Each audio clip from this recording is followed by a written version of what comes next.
So, for all of the children who are watching, I wanted to share with you a pretty cool thing.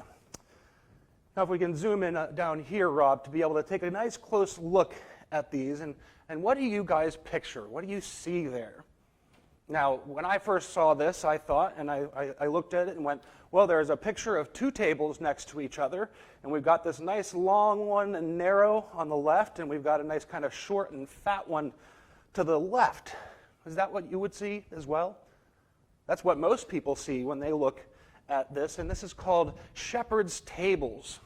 And it's an illusion because the real truth is that these tops of these tables are exactly the same size. Now, you can look at this 100 times and still think that, no, that can't be true. Those can't be the same.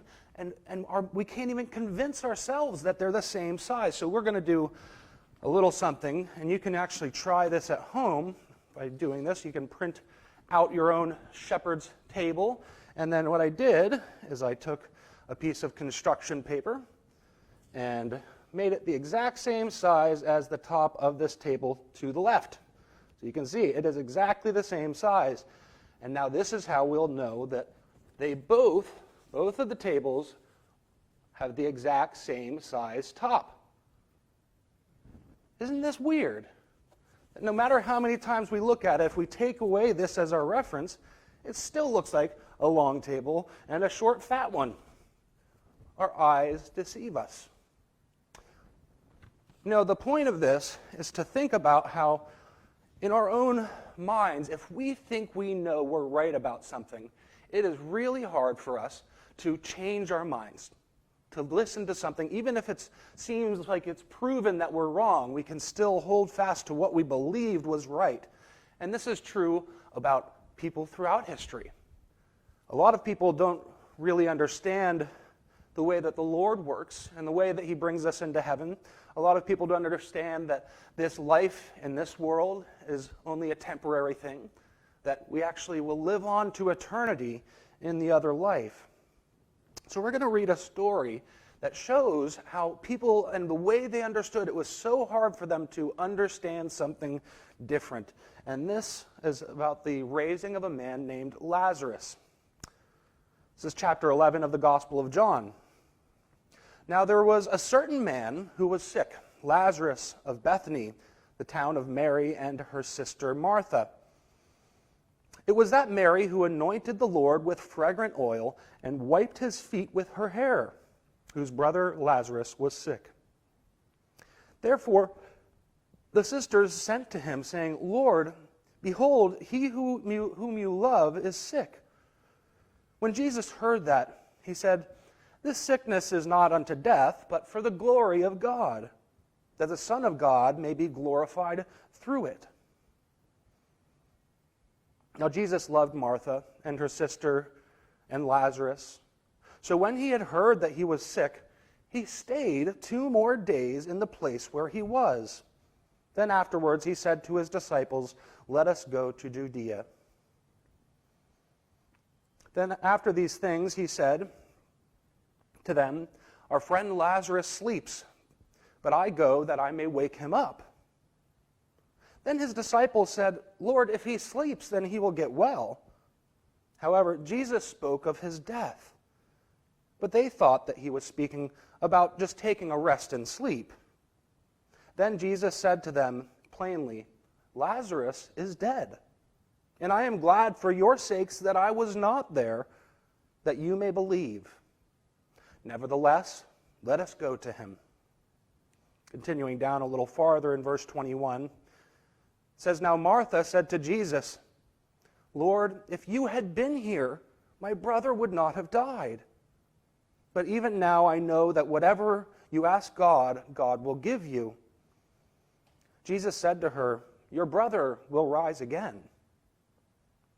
Martha said unto him, I know that he will rise again in the resurrection at the last day. Jesus said to her, I am the resurrection and the life. He who believes in me, though he may die, he shall live. And whoever lives and believes in me shall never die. Do you believe this? She said to him, "Yes, Lord, I believe that you are the Christ, the Son of God, who has come into the world." Continuing a little farther now with Mary, it says, "Then when Mary came to where Jesus was and saw him, she fell down at his feet and saying, 'Lord, if you had been here, my brother wouldn't have died.' Therefore, when Jesus saw her weeping, and the Jews who came there weeping, saw her weeping, he groaned in the spirit and was troubled. And he said, 'Where have you laid him?' They said to him, 'Lord, come and see.' Jesus wept. Then the Jews said, 'See how he loved him?' And some of them said, 'Could not this man who opened the eyes of the blind have also kept this man from dying?' Then Jesus, again groaning in himself, came to the tomb. It was a cave, and a stone laid against it. Jesus said, 'Take away the stone.'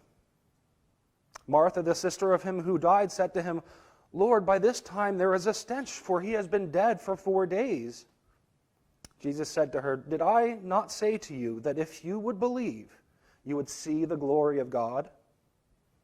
Then they took away the stone from the place where the dead man was laying.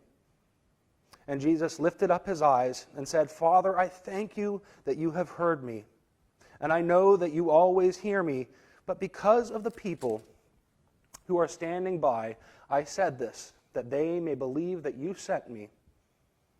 Now when he had said these things, he cried out with a loud voice and said, 'Lazarus, come forth.'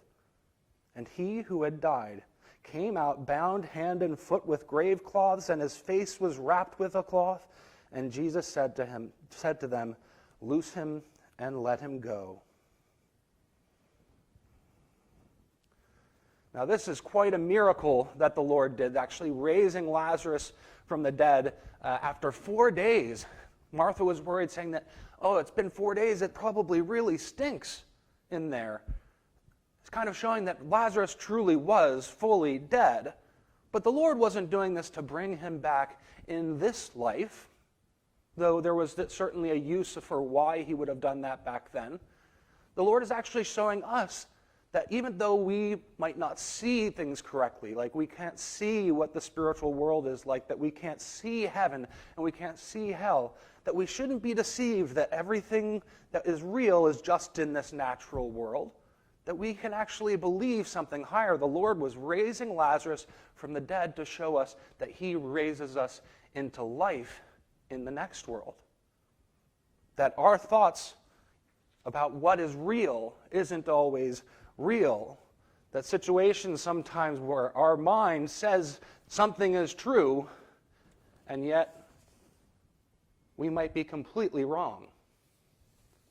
So let us keep our minds open to what the Lord teaches us, because he teaches us only what is true.